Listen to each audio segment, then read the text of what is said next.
जय यीशु की। मैं हूं प्रियंका डामोर और आप देख रहे हैं रेडियो वार्ता शीर्षक की हिंदी सर्विस। कलीसिया समाचार में आप सभी का स्वागत है। कलीसिया समाचारों में प्रमुख है, केरल का एक चर्च अपाहिज बुजुर्गों के लिए एक अस्थायी अस्पताल बन गया। एर्नाकुलम कैथेड्रल 686 दिनों के बाद खुला, लेकिन सामूहिक प्रार्थना की अनुमति नहीं। हाथियों के बढ़ते हमलों पर चर्च प्रमुख ने सरकार की आलोचना की। मणिपुर में आदिवासी ईसाई चुनाव नहीं लड़ेंगे। Society of the divine word ने अपनी स्थापना के 150 वर्ष पूरे होने पर लोगों का अनावरण किया। फ्रांसीलियन मीडिया अकादमी मसीह के दुख भोग को दर्शाने के लिए युवा शक्ति का उपयोग करती है। न्यूंजो क्रिस्म मास में लैटिन और सिरोमालाबार बिशप के साथ शामिल हुए। संत मरिया महागिरजाघर में क्रिस्मा मिस्सा संपन्न। अब जानते समाचार विस्तार से। केरल का एक चर्च अपाहिज बुजुर्गों के लिए एक अस्थायी अस्पताल बन गया। केरल में कैथोलिक चर्च को हाल ही में बुजुर्गों और बिस्तर पर पड़े लोगों को चालीसा के दौरान धार्मिक सेवाओं में भाग लेने में मदद करने के लिए एक अस्थायी अस्पताल में बदल दिया गया था। 15 मार्च को इंदिराकुंडा धर्मप्रांत के तहत उत्तरी चलाकुंडी के सेंट जोसेफ चर्च पैरिश ने लगभग 90 बुजुर्ग लोगों को सम्मान देने और उन्हें पहनाने के लिए चर्च में लाया गया। उनमें 15 बिस्तर पर पड़े और 3 व्हील चेयर पर थे। कार्यक्रम का उद्देश्य हमारे बुजुर्गों और बीमारों को आश्वस्त करना था कि वे अकेले नहीं हैं और हम उनके साथ खड़े होने के लिए प्रतिबद्ध हैं। फादर जोसेफ ने कहा कि यह कार्यक्रम पैरिश की सामाजिक कार्यवाही शाखा और हृदय प्रशामक देखभाल एक डायसेशन केंद्र द्वारा आयोजित किया गया था। एर्नाकुलम कैथेड्रल 486 दिनों के बाद खुला, लेकिन सामूहिक प्रार्थना की अनुमति नहीं। एर्नाकुलम अंगामाली आर्चडायसिस का मुख्य चर्च एक धार्मिक विवाद के कारण 486 दिनों तक बंद रहने के बाद 26 मार्च को खुला। एर्नाकुलम कोर्ट के आदेश पर सेंट मैरी बेसिलिका के प्रशासक फादर वर्गीस मनावलन के शाम 6 बजे आर्चडायसिस के कैथेड्रल को विश्वासियों के लिए खोल दिया।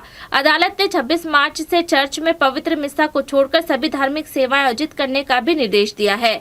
सहायक विकर्स फादर रॉबिन और जीन्स के साथ बेसिलिका खोलने के बाद फादर वर्गीस ने क्रॉस के स्टेशनों का संचालन किया और सैकड़ों पैरिशनों के साथ माला का पाठ किया। उन्होंने यह भी घोषणा की कि कुलनामी की सुविधा 27 मार्च की सुबह से उपलब्ध होगी। शाम को चर्च रोजरी और क्रॉस के स्टेशनों का आयोजन करेगा।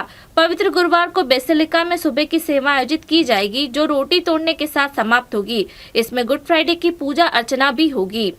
हाथियों के बढ़ते हमलों पर चर्च प्रमुख ने सरकार की आलोचना की। केरल में स्थित ईस्टर्न रीट सिरोमालाबार चर्च के प्रमुख ने इस साल जंगली जानवरों के हमलों में ईसाइयों सहित 14 लोगों की मौत के बाद राज्य सरकार की आलोचना की है। पहाड़ी वायनाड जिले को कवर करने वाले मंथनवाड़ी धर्मप्रांत में पाम संडे सेवाओं का नेतृत्व करते हुए मेजर आर्च बिशप राफेल ने अपने संबोधन में कहा, कुछ लोग इंसानों की तुलना में जंगली जानवरों को अधिक महत्व देते हैं। जानवरों के हमले बढ़ने के बाद चर्च के नेता कम्युनिस्ट नेतृत्व वाली राज्य सरकार से जंगली पहाड़ियों की परिधि में रहने वाले लोगों के जीवन की रक्षा के लिए गंभीर कदम उठाने का आग्रह कर रहे हैं।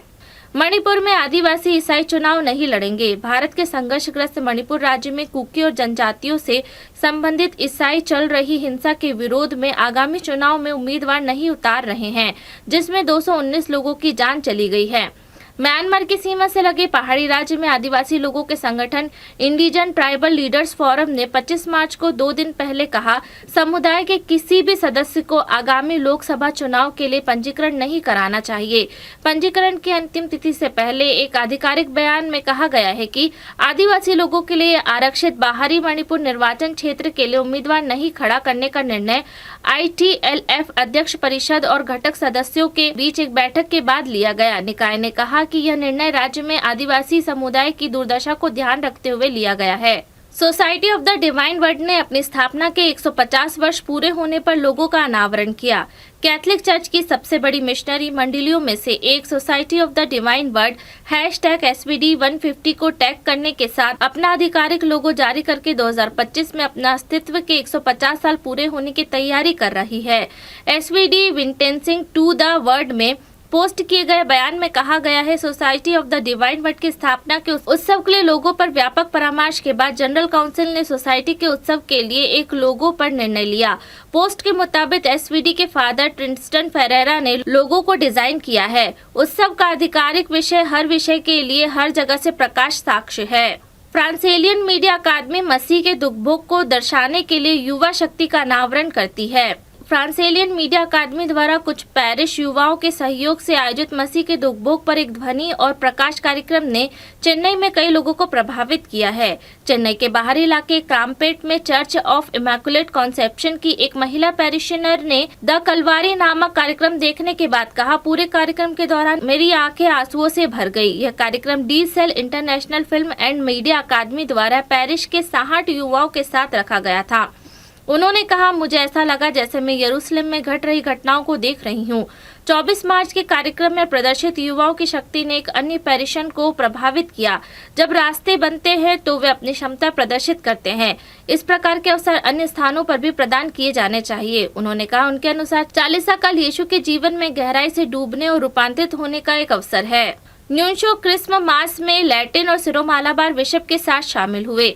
प्रेरित न्यूनशो आर्च बिशप लियोपोल्डो गिरेली 26 मार्च को नई दिल्ली के सेक्रेड हार्ट कैथेड्रल में क्रिसमस मनाने के लिए लैटिन और सिरोमालाबार चर्चों के धर्माध्यक्षों के साथ शामिल हुए। आर्च बिशप अनिल कूटो पवित्र सप्ताह के दौरान आयोजित होने वाली धार्मिक सेवाओं के मुख्य उत्सवकर्ता थे। न्यूनशो के अलावा उनके साथ आर्च बिशप एमेटिस विंस्टेन और दिल्ली लैटिन डायसेशन के बिशप दीपक टोरा और फरीदाबाद सिरोमालाबार चर्च के आर्च बिशप कुरियाकोस और बिशप जोस पुथनविठल भी शामिल हुए। आर्च बिशप कूटो ने कहा कि क्रिसमस एकता को प्रकट करता है और उसका जश्न मनाता है, एक विशिष्ट विशेषता जो धर्म प्रांत के पुरोहित वर्ग को इसमें सेवा करने वाले लोगों को धर्म प्रांत बिशप के साथ अभिवाज्य रूप से जोड़ती है। संत मरिया महागिरजाघर में क्रिस्मा मिस्सा संपन्न। रांची महाधर्म प्रांत के संत मरिया महागिरजाघर में मंगलवार को रांची के नए महाधर्माध्यक्ष विंसेंट आइंद की अगुवाई में क्रिस्मा मिस्सा बलिदान संपन्न हुआ। इस पवित्र समारोह में पवित्र तेलों की आशीष की गई। कैथलिक कलीसिया में प्रत्येक वर्ष पास्का पर्व के पूर्व पुण्य सप्ताह में 3 प्रकार के पवित्र तेलों, दीक्षार्थियों का तेल, पवित्र विलेपन का तेल तथा बीमारों के तेल की आशीष की जाती है। पवित्र तेल को फादर अमित डुंगडुंग, फादर विपिन टोप्पो और फादर असीम मिंज ने महाधर्माध्यक्ष के सम्मुख प्रस्तुत किया। ऐसे अनुष्ठान प्रत्येक धर्म प्रांत के गिरजाघर में संपन्न किए जाते हैं।